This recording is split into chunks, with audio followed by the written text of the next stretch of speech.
اعوذ باللہ من الشیطان الرجیم، بسم اللہ الرحمن الرحیم۔ محترم والدین، اساتذہ کرام اور عزیز طلباء، السلام علیکم۔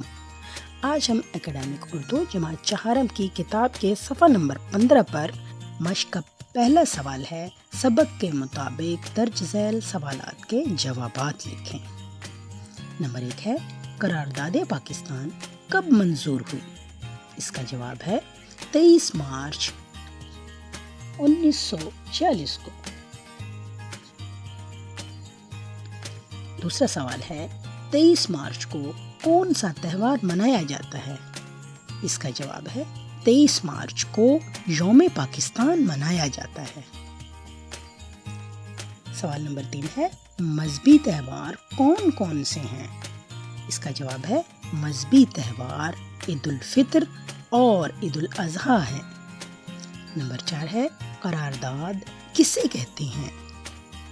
اس کا جواب ہے بڑی تعداد میں کسی بات پر متفق ہو جانا قرارداد کہلاتا ہے۔ مشق کا دوسرا سوال ہے، سبق کے مطابق درست جواب پر ٹک کا نشان لگائیں۔ نمبر 1 ہے، بچوں نے اسکول اس دن سجایا۔ جواب ہے دال، 23 مارچ۔ نمبر 2 ہے، 23 مارچ 1940 کو منظور ہوئی۔ الف، قرارداد۔ نمبر 3 ہے، بڑی تعداد میں لوگوں کا متفق ہونا کہلاتا ہے۔ ب، قرارداد۔ سیکھنے کی 4 مہارتوں میں سے سب سے پہلے ہے سننا۔ بچوں انٹرنیٹ سے قائد اعظم کی پہلی تقریر کی ریکارڈنگ تلاش کر کے توجہ سے سنیں۔ دوسری مہارت ہے بولنا۔ طلبہ سبق یوم پاکستان کو استاد صاحب سے سن کر اس کے خاص نکات بآواز بلند بتائیں۔ 23 مارچ کو اپنے اسکول میں ہونے والی تقریب میں یوم پاکستان کی اہمیت کے حوالے سے 2 منٹ تقریر کریں۔ سیکھنے کی تیسری صلاحیت ہے پڑھنا۔ 23 مارچ کے قومی اخبارات کے خصوصی ضمیمے سے اپنی پسند کی تحریر منتخب کر کے پڑھیں اور اپنی جماعت میں اپنے ساتھی طلباء کو اس کے بارے میں بتائیں۔ اگلی مہارت ہے لکھنا۔ درج ذیل محاورات کو اپنے جملوں میں استعمال کریں۔ نمبر 1 ہے، آب ہونا۔ نمبر 2 ہے، باغ ہونا۔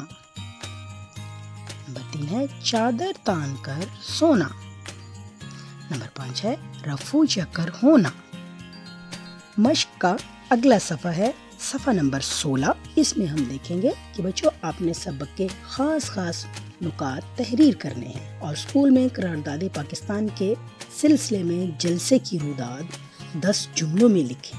زبان شناسی، علامات فاعل نے کا استعمال اردو زبان میں حرف نے علامت فاعل ہے اور فاعل کے ساتھ استعمال ہوتی ہے۔ مثلا نمبر 1 ہے، میں نے ایسا کیا قصور کیا جس کی سزا مجھے دی جا رہی ہے؟ اس جملے میں میں فاعل ہے۔ نمبر 2 ہے، احمد نے کب کہا تھا کہ وہ بہت عمدہ مضمون لکھ سکتا ہے؟ اس جملے میں احمد فاعل ہے۔ اگلا سوال ہے، علامات نے کو متعدی افعال کے ماضی مطلق، ماضی قریب، ماضی بعید اور ماضی احتمالی کے ساتھ ملانا۔ مثلا نمبر 1 ہے، ناصر نے اپنی کتاب پڑھی۔ اس جملے میں ناصر فاعل ہے۔ نجمہ نے خط لکھا۔ اس جملے میں نجمہ فاعل ہے۔ نمبر 3 ہے، غزالہ نے تمہارے لیے بہت سے تحفے بھیجے تھے۔ اس جملے میں غزالہ فاعل ہے۔ نمبر 4 ہے، انہوں نے مجھے وہاں دیکھا ہوگا۔ اس جملوں میں انہوں فاعل ہے۔ اگلا سوال ہے، دیے گئے جملوں میں فاعل اور علامت فاعل پر دائرہ لگائیں۔ نمبر 1 ہے، اس نے بات سمجھی۔ اس میں اس نے علامت فاعل ہے۔ میں نے ہنر سکھایا۔ اس دوسرے جملے میں نے علامت فاعل ہے۔ نمبر 3 ہے میں نے مقابلہ جیتا، میں نے۔ نمبر 4 ہے بچے نے اپنا پیٹ بھرا، اس جملے میں علامت فاعل ہے بچے نے۔ نمبر 5 ہے احمد نے مجھے پکارا، اس جملے میں احمد نے۔ نمبر 6 ہے اس نے کھلونا توڑا، اس جملے میں اس نے علامت فاعل ہے۔ مشق کا اگلا سوال ہے درج ذیل الفاظ کے متضاد الفاظ لکھیں۔ دن، اس کا متضاد ہے رات۔ خوش، ناخوش۔ خاص، عام۔ تعمیر، تباہی۔ آزاد، غلام۔ درج ذیل الفاظ کے مترادف الفاظ لکھیں۔ جھنڈا، پرچم۔ آزادی، غلامی۔ عظیم، بڑا۔ جدوجہد، کوشش۔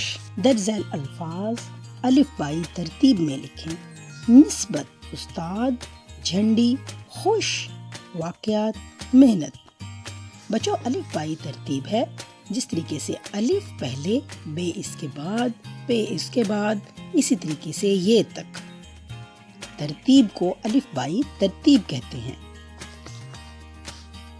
ان میں استاد پہلے آئے گا، دوسرے نمبر پر آئے گا جھنڈی، تیسرے نمبر پر خوش، چوتھے نمبر پر محنت، پانچویں نمبر پر نسبت اور چھٹے نمبر پر واقعات۔ عملی سرگرمیاں برائے طلباء۔ ذیل میں مولوی فضل الحق شیر بنگال، قائد اعظم محمد علی جناح، نواب زادہ لیاقت علی خان، چودھری خلیق الزمان، محترمہ فاطمہ جناح، سردار عبدالرب نشتر کی تصاویر دی گئی ہیں۔ تصاویر پہچان کر ان کے نیچے نام لکھیں۔ ہدایات برائے اساتذہ کرام، طلباء کو قرارداد پاکستان کے پس منظر اور مینار پاکستان کی تعمیر سے آگاہ کریں۔ نمبر 2 ہے تخلیقی لکھائی کے لیے بچوں کو مضمون کے 3 حصوں تمہید، نفس مضمون اور اختتامیہ کے بارے میں تفصیل سے بتائیں۔ نمبر 3 ہے طلباء کو مینار پاکستان کی تعمیر کے حوالے سے درج ذیل لنک سے دستاویزی پروگرام تلاش کرنے میں مدد کریں۔ بچوں یقیناً آپ نے اس سبق کو سن کر اور اس کی مشق کو حل کر کے بہت کچھ سیکھا ہوگا۔ اگلے سبق تک کے لیے اللہ حافظ۔